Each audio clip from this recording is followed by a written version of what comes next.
فرمایا بہت ساری مصیبتیں تمہاری بدعمالیوں کی وجہ سے آتی ہیں، لیکن ساتھ ساتھ یہ بھی بتا دیا وَيَعْفُو عَنْ كَثِيرٍ، ساری بدعمالیوں کی سزا میں نہیں دیتا، بہت ساری خطائیں کیا کرتا ہوں؟ معاف کرتا ہوں. یعفو مٹا دیتا ہوں. ہمیں تو بہت تھوڑی غلطیوں کی سزا مل رہی ہوتی ہے، اس پہ ہم اتنا چیخ رہے ہوتے ہیں. سب غلطیوں کی ملنا شروع ہو جائے تو کسی قابل ہی نہ رہیں. زیادہ تر کیا کر رہا ہوں؟ معاف، اور وہ بھی بغیر وجہ کے. اور اگر معافی کی وجہ ہو یعنی غلطی کر کے توبہ کر لی، پھر یہ اللہ نے اپنے اوپر لکھ دیا ہے کہ توبہ کرنے والے کو کیا کروں گا. آئین میں کیا لکھا ہے اللہ نے؟ جو توبہ کرے گا تو اپنے اوپر معافی کو کیا کر لیا اللہ نے؟ واجب. توبہ کو واجب کر لیا. 99 سال تک کوئی گناہوں میں مبتلا رہے، 99 سال میں اس کافر کو خیال آیا آج میں توبہ کر کے اسلام کی طرف آتا ہوں، آج میں گناہوں سے توبہ کرتا ہوں، تو اس کے آنے میں تو دیر ہو سکتی ہے، اللہ کے معاف کرنے میں دیر نہیں ہو سکتی. کیسے عجیب الفاظ ہیں حدیث کے. یا عبادی لو بلغت ذنوبک عنان السماء ثم استغفرونی لغفرت لکم ولا ابالی. یہ لا ابالی کے الفاظ بڑے عجیب ہیں. نبی نے فرمایا کہ اللہ تعالیٰ کہتے ہیں کہ اے میرے بندو، اگر تم گناہ کر کر کے زمین اور آسمان کے خلا کو پر کر دو، بھر دیا تم نے گناہوں سے، اب سچے دل سے توبہ کر رہے ہو، اے اللہ اب سے اپنی زندگی کیا کر رہا ہوں میں. توبہ کا مطلب یہ نہیں استغفار کی تسبیح ہو، یا اللہ اب جو کچھ ہو چکا معاف کر دے، آئندہ نہیں کروں گا. یہ اس جذبے سے جو توبہ کرے گا تو فرمایا معاف کر دوں گا. بس اتنا کافی ہونا چاہیے نا بھائی. بات مکمل ہو گئی. اللہ نے اصول بیان کر دیا کہ اگر زمین آسمان کے خلا کو بھر دیا گناہوں سے، توبہ کر لی تو کیا کر دوں گا؟ معاف. ختم ہو گئی بھائی. ہمیں اصول سمجھ میں آ گیا بھائی. توبہ کا دروازہ موت تک کھلا ہوا ہے، ختم. آگے اللہ کو یہ کہنے کی کیا ضرورت تھی والا ابالی، معاف کرنے میں کسی کی پرواہ نہیں کروں، یہ کہنے کی کیا ضرورت تھی؟ بہت مشکل ہے سمجھانا بھائی. اس الفاظ کا بظاہر کوئی تک بنتا ہے بھئی اللہ کو کیا ضرورت کسی کی پرواہ کی، اور کون ہے؟ اصل بات یہ کہ ممکن ہے بہت سے نیک لوگوں کو اعتراض ہو کہ اللہ ہم 20 سال سے شروع سے ہم نیک ہیں، یہ کمبخت 90 سال تک عیاشی کرتا رہا ہے، اب آ رہا ہے، اب یہ بھی جنت میں، ہم بھی جنت میں ہیں. یہ کیا بات ہو بھائی؟ ممکن ہے فرشتوں کو اعتراض ہو، اے اللہ یہ کیا؟ یہ تو 2 لفظ توبہ کے تو ہر آدمی بول سکتا ہے بڑے آرام سے بیٹھے بیٹھے ہے بھائی. مثال کے طور پر ابھی جو کیسز چل رہے ہیں مختلف ہمارے سیاستدانوں پہ، اگر وہ کہتے ہیں ہم معافی مانگتے ہیں قوم کے سامنے، قوم چھوڑے گی؟ بولے یار بھائی اتنے پیسے کھا گئے ہیں، قوم یہی بولے گی نا بھائی یہ کیا مسئلہ ہے ایسے کیسے معاف کر دیں؟ کیا خیال ہے بھائی؟ یا کسی نے اور جرائم کیے ہوں، بہت سارے کیسز چل رہے ہوں، وہ 2 لفظ بولے معاف کر دو، تو عجیب بات ہے کہ معافی مانگنے کے لیے بھی یہ لوگ تیار نہیں ہوتے. تو لیکن اللہ کیا کہہ رہے ہیں کہ زمین اور آسمان کے خلا کو بھر دیا ہو گناہ، تھک گیا ہو گناہ کر کر کے، اور پھر مجھ سے معافی مانگے. معافی کا وہ مطلب جو میں بیان کر رہا ہوں، آئندہ نہیں کروں گا، بس اب میری زندگی بولو بھائی چینج، ختم، اب میں چینج ہو رہا ہوں. تو اللہ فرماتے ہیں اصول کیا ہے؟ معاف کروں گا اور کسی کی پرواہ، کسی مولوی کی پرواہ نہیں. مولوی بولیں گے، مولوی صاحب بولیں گے اللہ ہم بچپن سے نماز پڑھتے آ رہے ہیں، یہ بھی کم وقت ابھی آیا ہے بھائی اس کو بھی تو معاف کر رہا ہے. وہ اتنے لوگوں کو اس نے قتل کر دیا، یہ 99 انسانوں کے قاتل نے توبہ کی تھی نا، اور وہ مقتول کہہ سکتے ہیں اللہ ہمیں تو مروا دیا صحیح ہے نا، اس نے ہمیں مار دیا سب کو. 100 وہ راہب کہے گا کہ میں نے اس کو بولا تھا کہ توبہ نہیں ہو سکتی، سینچری پوری کر کے اس نے مجھے بھی قتل کر دیا. وہ حدیث میں واقعہ آتا ہے نا، لیکن 99 انسانوں کو ایک شخص نے قتل کیا. تو ایک راہب کے پاس گیا، ایک بزرگ کے پاس گیا، کہنے لگا میں نے 99 کو قتل کیا، کیا میری توبہ قبول ہو سکتی ہے؟ اس نے کہا نہیں ہو سکتی. اس نے کہا چلو پھر سینچری پوری کرو یار، 99 کا تو کوئی حساب بنتا ہی نہیں ہے، جب جانا ہی جہنم میں ہے تو کچھ کر کے تو جاؤ نا. راہب کو بھی مار دیا ٹھیک ہے نا، 100 آدمی قتل کر دیے. پھر کسی عالم کے پاس گیا، بھئی میں نے 100 انسانوں کا قتل کیا، کیا میری توبہ قبول ہو سکتی ہے؟ اس عالم نے کہا کیوں نہیں ہو سکتی بھائی، اللہ سے معافی مانگ رہے ہو، اللہ معاف کرنے والا ہے، توبہ کرو. وہ عالم تھے نا، علم تھا ان کے پاس، ان کو پتا تھا کہ اگر میں نے بول دیا تو 101 ہو جائیں گے کیا ہو جائیں گے؟ 101 ہو جائیں گے. اور یہ بھی اللہ سے بھی ڈر تھا ان کو. تو فرمایا اللہ ابالی، اللہ کہتے ہیں مجھے کسی کی پرواہ نہیں ہے, کیونکہ یغفر لمن یشاء, میں کوئی جمہوری طرز کا حاکم نہیں ہوں کہ الیکشن سے مجھے سلیکٹ کیا ہو, مجھے مخلوق کے سامنے جواب دینا ہو کہ بھائی کیوں, اصل میں اس کی وجہ یہ تھی کہ دیکھو نا ایکچولی اگر ہم اس طرح سے معافی کا آپشن نہ رکھیں تو پھر تو کوئی توبہ کرے گا ہی نہیں, اس لیے ایکچولی اس میں نہ اللہ فرماتے ہیں مجھے اس کی ضرورت نہیں ہے, میں خدا ہوں, تمہارے مشورے سے میں خدا نہیں بنا, ٹھیک ہے نا. تو میں نے شروع میں لکھ دیا تھا کہ میری رحمت میرے غصے پہ غالب. یہ تمہاری اسمبلی نہیں ہے کہ ہر تھوڑے دن میں آئین چینج ہو رہا ہے. 73 کے آئین کے تناظر میں کچھ اور تھا اور 75 کے آئین کے تناظر میں, تو یہ اسمبلی تھوڑی ہے. میں نے شروع میں یہ بات لکھ دی تھی میری رحمت میرے غصے پہ غالب. تو جب تک یہ قتل کر رہا تھا میرا غصہ تھا, اب چونکہ میری طرف آ رہا ہے تو رحمت و غصے کو کچل کے فنا کر دے گی, رحمت غالب آئے گی, کیونکہ یہ لکھ دیا میں نے آئین میں. سب سے پہلے میں نے قلم بنا کے جو چیز سب سے پہلے لکھی تھی, جو سب سے پہلے منظور ہوا قانون, اسی کو میں اگر خلاف ورزی شروع کر دوں تو یہ کیسی بات ہوئی. تو لا ابالی, کسی کی پرواہ نہیں کروں. تو لیکن یاد رکھو توبہ کا دروازہ تو کھلا ہوا ہے, لیکن توبہ کی توفیق بسا اوقات سلب ہو جاتی ہے گناہ کر کے. توبہ میں تاخیر نہ کیا کرو اس چکر میں کہ ہم بھی جب 99 کے ہو جائیں گے تو ہم بھی توبہ کر لیں گے, کیونکہ 99 تک پہنچنے کا یقین نہیں ہے, کچھ پتہ نہیں کب موت آ جائے. اور دوسری بات یہ کہ ضروری نہیں کہ ہمیشہ توبہ کا جذبہ بھی پیدا ہو. ابھی اگر جذبہ ہے, یہ جذبہ ضروری نہیں کہ برقرار رہے.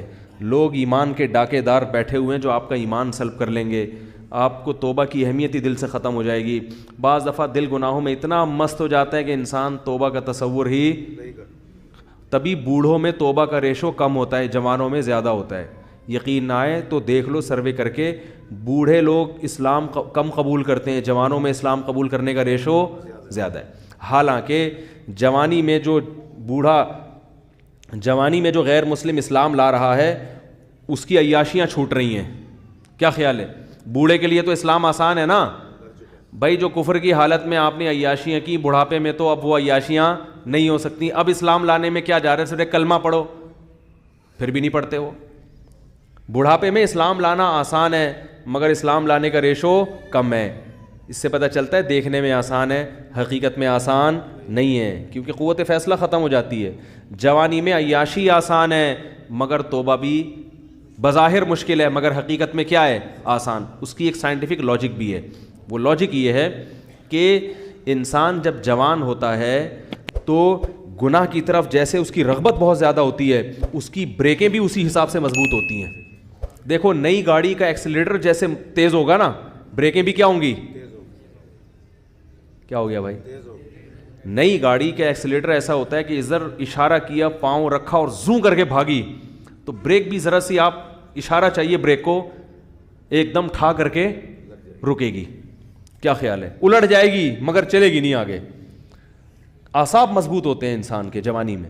جیسے رغبت ہو رہی ہے نا گناہ کی طرف, تو اگر وہ برداشت کر کے بچنا چاہے گا ایسے ہی بریکیں بھی کیا ہوں گی, بولو بھائی, مضبوط. اور پرانی گاڑی میں کیا ہوتا ہے, پورا ایکسیلیٹر پہ پاؤں رکھ کے کھڑے ہو جاؤ, پھر وہ ڈک ڈک ڈک کر کے چلے گی آگے. جس طرف آپ جانا چاہ رہے ہو ادھر جائے گی, سوچے گی پہلے جانا ہے کہ نہیں جانا ہے بھائی, جائے گی, ڈک ڈک ڈک ڈک ڈک آواز آئے گی, شور زیادہ مچائے گی, کام کم کرے گی.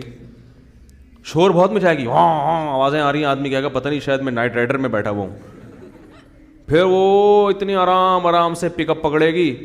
پھر جب آپ نے بریک لگائی 5-10 کو بھیڑتے ہوئے 25-30 تو بندے مارے گی آگے جا کے. میں نے ایک دفعہ پرانی گاڑی خریدی تو مجھے پہلے تجربہ نہیں تھا کہ کس طرح سے ٹوپیاں کرائی جاتی ہیں, تو وہ میں نے کہا چلو ہاتھ صاف کرنے کے لیے اچھی ہے.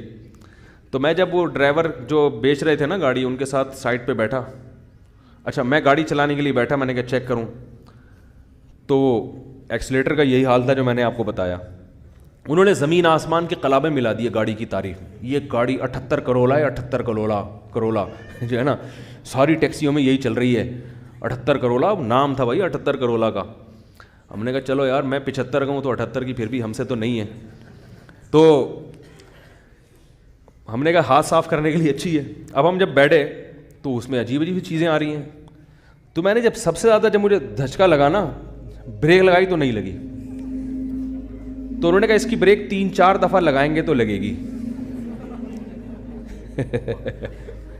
3-4 دفعہ لگائیں گے تو لگے گی. میں نے کہا کوئی بندہ سامنے آ گیا تو یہ گاڑی میں لکھ کے لگاؤں میں آگے کہ تیسری دفعہ میں لگے گی؟ بھائی آپ اتنا فاصلہ گاڑی سے رکھیں کہ تیسری دفعہ میں آپ یعنی ٹکر ہوئی تو آپ کی ذمہ. میں نے کہا آگے اس پہ کیا لگا دو, بورڈ لگا دو کہ بھائی یہ تیسری دفعہ میں لگے گی. میں نے کہا لے پکڑ بھائی اپنی گاڑی, یہ 78 کرو, ہم 75 کے اس سے اچھے ہیں, اللہ کا شکر ہے. کیا خیال ہے, ہم 75 کے اس سے, اللہ کا ہماری پھر بھی پہلی دفعہ میں لگ جاتی ہے بریک. تو انسان کی عمر, مقصد بوڑھوں کا مذاق اڑانا ہرگز نہیں ہے, لیکن ایک حقیقت ہے کہ جب انسان کی عمر زیادہ ہوتی ہے تو اس کی میں اندر خواہشات تو کم ہوتی ہیں, لیکن اگر کسی طرف اس کا دل مائل ہو گیا تو بریک نہیں لگی, اس میں اعصابی قوت نہیں ہوتی, وہ روک نہیں پائے گا اپنے آپ کو. اسی وجہ سے وہ اگر بد نظری جوانی میں نہیں چھوٹی تو بڑھاپے میں نہیں چھوٹتی. جوانی میں آپ کنجوس تھے تو بڑھاپے میں سخی نہیں ہو سکتے, یہ دماغ میں رکھو, ٹھیک ہے نا. جوانی میں آپ نے اچھے کام نہیں کیے تو بڑھاپے میں اب تیر نہیں مارو گے. یہ جو بوڑھے ہمیں مسجدوں میں نظر آتے ہیں یا اچھے کام کرتے ہوئے, یہ وہ ہوتے ہیں جنہوں نے جوانی اچھی گزاری ہوتی ہے. بڑھاپے میں فلمیں دیکھنے کا شوق بڑھتا ہے, یاد رکھو. بوڑھوں میں جو انٹرنیٹ پر بیہودہ فلمیں دیکھنے کا رجحان ہے وہ زیادہ ہے ان بوڑھوں میں جن کو جوانی میں یہ چسکے لگ چکے تھے. حالانکہ ان کو وہ لذت نہیں آتی, وہ مزہ نہیں آتا, مگر ان سے برداشت نہیں ہوتا. جس نے جوانی میں کنٹرول کر کے چھوڑ دی, بڑھاپا اچھا گزرے گا اس کا. تو بریک جو ہے نا, جیسے آپ کا ایکسیلیٹر تیز ہے تو بریکیں بھی ابھی کیا ہیں, مضبوط ہیں. تو یاد رکھو, اسی طرح غیر مسلم وہ اس کو عیاشی نظر آتی ہے کفر میں, لیکن اسلام لانے والے بھی کیا ہوتے ہیں, جوان ہی ہوتے ہیں زیادہ تر. جوانوں کو عیاشی بھی, لیکن وہ چھوڑ دیتے ہیں, برداشت کرتے ہیں سب کچھ. بڑھاپے میں اسلام بہت آسان ہے, مگر بوڑھوں میں اسلام کا ریشو ختم تو نہیں ہے لیکن بہت کم ہے. وہ نہیں آتے, وہ کہتے ہیں چھوڑو یار ایک زندگی گزارنے بس. حالانکہ ان کو پتہ ہے کہ ہم غلط مذہب پہ تھے, کیا جا رہا ہے کلمہ پڑھنے میں. بھائی اب آپ کو تو اب ساری زندگی نماز کا بھی نہیں ہم کہیں گے, حج بھی اب اس بڑھاپے میں فرض نہیں ہوگا, کچھ بھی نہیں کرنا ہے, ایک کلمہ پڑھنا ہے, 5 ٹائم نمازیں شروع کر دینی ہے. رمضان کے روزوں میں بھی رعایت ہو گئی ہے کہ جو بہت زیادہ بوڑھا ہو وہ فدیہ بھی دے سکتا ہے. کچھ بھی نہیں کرنا, کلمہ پڑھنا ہے اور اسی گھر میں رہ لو.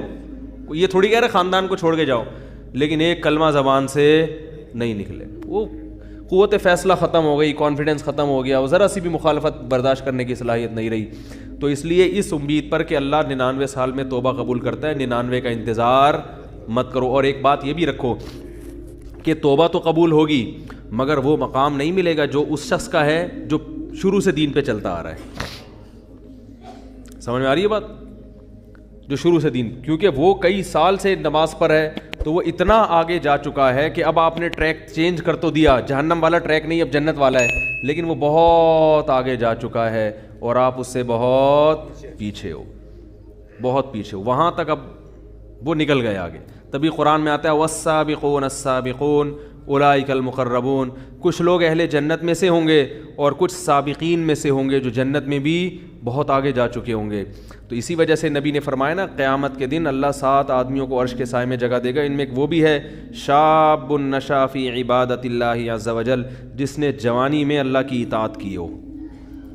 تو توبہ تو سب کی قبول ہے, 99 سال میں بھی جاؤ گے جنت میں, جہنم میں نہیں جاؤ گے, لیکن درجات میں بہت زیادہ بولو بھائی فرق ہوگا. اس لیے میں نے اکثر دیندار دیکھے ہیں, ایک ہم بچپن کی بات کر رہا ہوں کہ 25-26 سال کی عمر میں ہمارے, میں تو چھوٹا تھا اس وقت, وہ ان کی عمر 25 سال تھی, انہوں نے توبہ کی, دین پر آ گئے, اب تک قائم ہے الحمدللہ.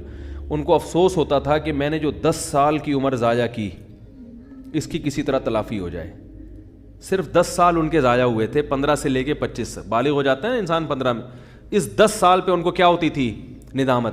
تو یہ سچی توبہ کی علامت ہوتی ہے کہ انسان کو پچھلے پر ندامت ہو کہ یار وہ ٹائم بھی نکل گیا ہاتھ سے, کہاں تک پہنچ چکے ہوتے. میں نے کہا یہ سچی توبہ کی علامت ہے. میں نے کہا اس کی تلافی اب یہ ہو سکتی ہے کہ جو 10 سال ایک نارمل آدمی جتنی عبادت کرتا ہے, آپ اگلے 10 میں اس سے ڈبل کر لو. کیا خیال ہے بھائی, یہی ہو سکتا ہے.